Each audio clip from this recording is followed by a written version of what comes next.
dear friends and supporters, thank you so much for being here and for helping us voice our concerns about the direction that our Shire is taking. Unfortunately, it is the end of Ecohouse as we know it. We had no choice but to surrender to an overwhelming force, and Ecohouse will cease operations at the end of July. Over the past 14 years, Ecohouse has transformed the rally tip into a thriving, not-for-profit operation, minimized landfill through reuse and creating significant employment for the Shire with 19 staff. For low-income earners, Ecohouse has also been an invaluable place to shop, and we even have a few customers who visit us daily. A surprising number of people, especially families on low incomes, say they couldn't make ends meet without Ecohouse. In dollar terms alone, if 1,000 Shire residents save $100 per year, that's $100,000 saved. Real money saved by real people, and that's the little people.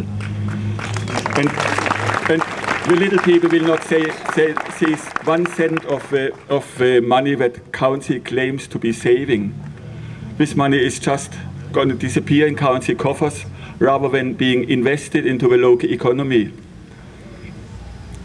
As you can see on the logo behind me, Ecohouse's mission was to show that the environment and the economy are not two opposing concepts, but complement each other.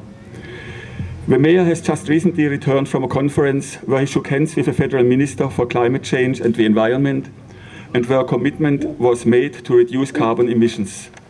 Bloody hypocrites, a lot of them.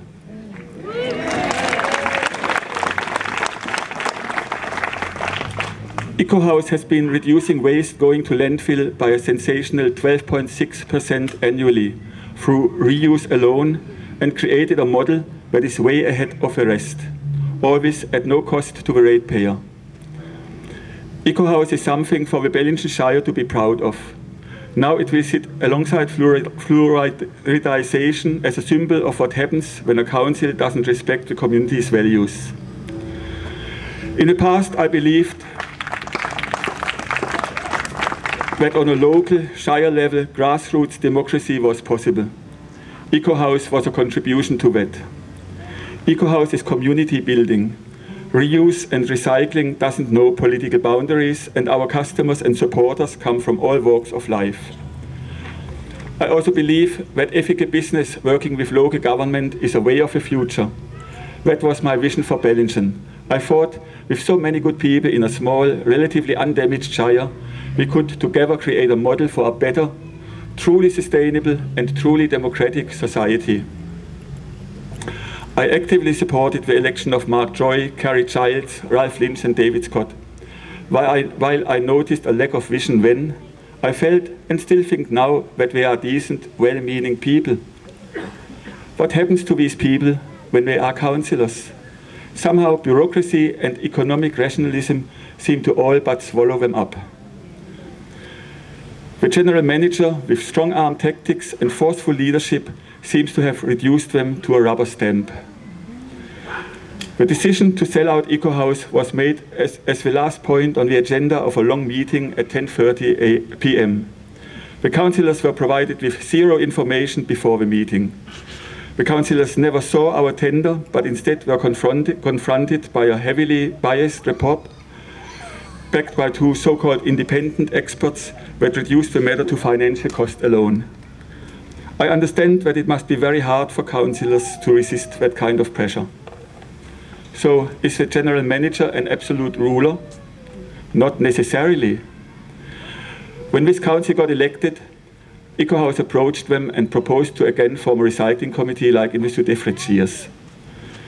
Waste management is one of the most important responsibilities for local government, and apart from Gillian Crenny, the councillors know little about it. The Ecohouse partners had many ideas and plans on how to move ahead and turn the rally facility into an even more valuable community asset. We wanted to work with council. I was flabbergasted when council declined. We continued to push for at least the establishment of a working group, which Gillian Crenny and Carrie Childs supported, but they couldn't get a majority. And I want to add here that the councillors have been all invited, also the GM. I rang them, I talked with them, I said, everybody here will get a fair listen. we are truly democratic here, and they declined to come. A couple of them would have liked to come, but they didn't feel strong enough because the others didn't come with them. And whatever their reasons, they decided not to turn up here. I don't think any, not sure, I haven't seen any councillors or any of the Shire staff responsible for this decision here. Our Shire staff wouldn't be coming because they can't be seen here, because it would endanger their position at council. There's a lot of fear in this Shire. Right, where am I? Ultimately, councillors are elected to work together with staff and community representatives to develop policies and plans for the Shire. Management then is bound by those policy objectives. If council had a waste management policy in place that endorsed waste minimisation, Ecohouse would be fine. Instead, council's tender document had no waste minimisation target and exposed Ecohouse to competitors who will minimise reuse to target much more profitable activities at the rally site. By not stipulating a waste minimisation target, Council's tender document was biased against Ecohouse, biased against waste minimisation, and biased against a holistic waste management philosophy. By tendering a price of only 1/3 of the real contract labour cost, the new contractor is in a difficult position. How can they make enough profit from the operation to cover wages for the positions required by Council? I can guarantee you that it won't be through the continuation of our work. Comprehensive reuse is so labour intensive that the profit margin is minimal. Only an ethical company like Ecohouse will do it. Only a company that is interested in the big picture and willing to factor in the value of waste minimisation, employment and affordable goods for the community will perceive such an extensive reuse operation as viable.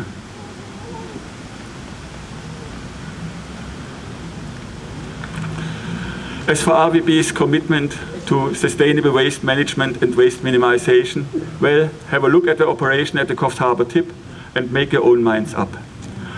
Our council, anyway, was satisfied with their credentials. I can only hope that to some degree they do uphold the principles on which Ecohouse was built, and that in 5 years' time, when I drop off my reusables, recyclables and rubbish at the Rally Waste Centre, they are not dealt with in a way to purely maximise profits. I can only hope that the environmental and community benefits that Ecohouse has always lived by continue to have some weight within the new operation. Sustainable waste management has been an enormous part of my life over the past 14 years.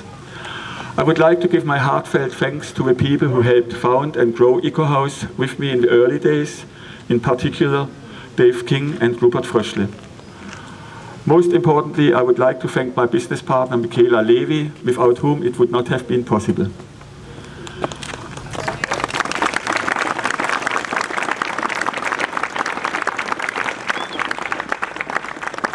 I would also like to thank our wonderful staff who have gone far beyond the call of duty to turn Ecohouse into the model reuse facility that it is today, as well as my friends and family and all our customers and supporters who have valued Ecohouse and what it stands for.